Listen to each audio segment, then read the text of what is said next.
د الیکشن په حواله سره یو څو خبرې اترې تاسو ته کول غواړم. په دې اور چې کوم دی دا ستاسو د تباهۍ سبب مو جوړېدی شي. د سیاست ته راوتل دا زما یو مجبوري شوه. هغې ووټونو ته ودرېدلو حقدار نه و. هغو له په کار نه وه چې ودرېدی، چې ما هغو ته کله وکتل او د هغوی ماضي ته مې وکتلو او خپل کوکارۍ کلي ته مې وکتلو.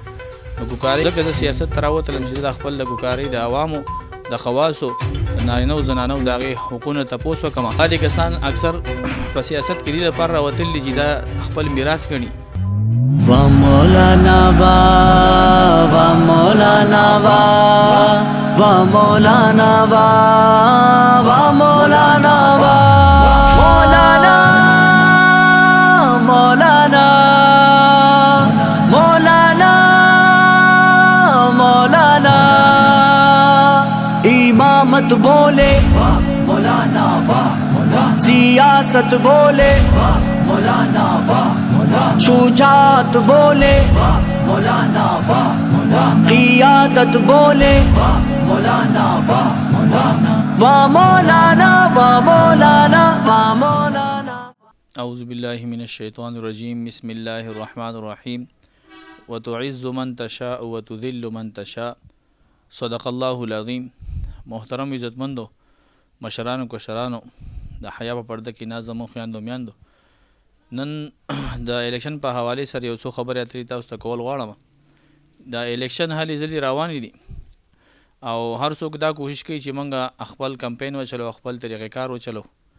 نو محترم عزتمندو، ټول نه اولنۍ خبره اور چې دی دا یو امانت دی، دا یو ګواهي ده، دا یو ضمانت دی.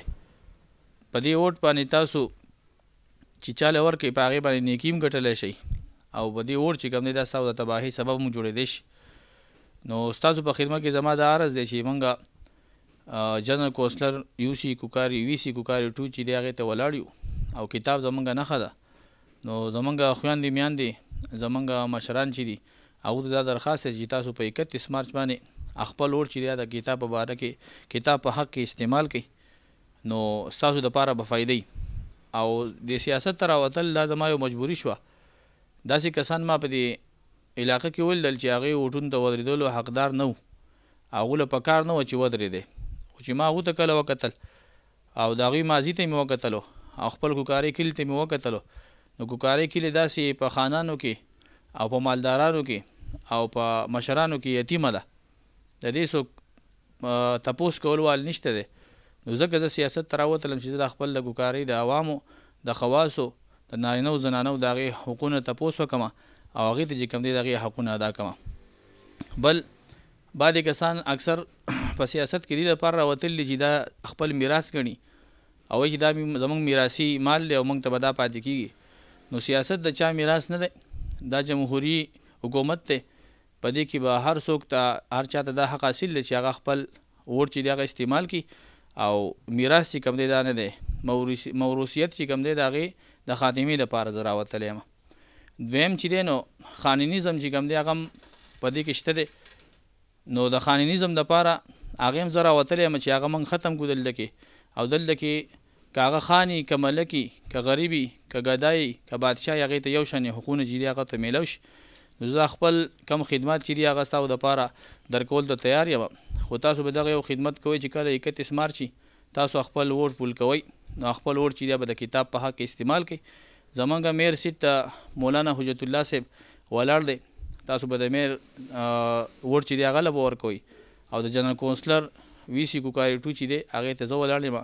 نو تاسو به دا ووټ هم کتاب له ورکوئ او چې ستاسو حقوق چې کوم دی هغه په عمل نشي او ستاسو د حق تپوس وکړی شي. مولانا مولانا مولانا مولانا مولانا مولانا مولانا مولانا مولانا زنائے کٹلی دی تزڑنو ترجمان دے مولانا فضل الرحمن قائد جمعیت فرخ کا دور دوران دے مولانا فضل الرحمن. زنائے کٹلی دی تزڑنو ترجمان دے مولانا فضل الرحمن.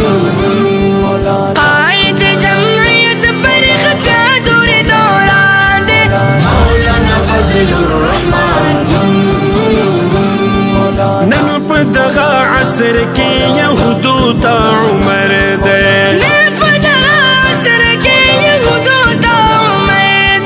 بدل حریت دے او ایمان دس پہ لخ کر دے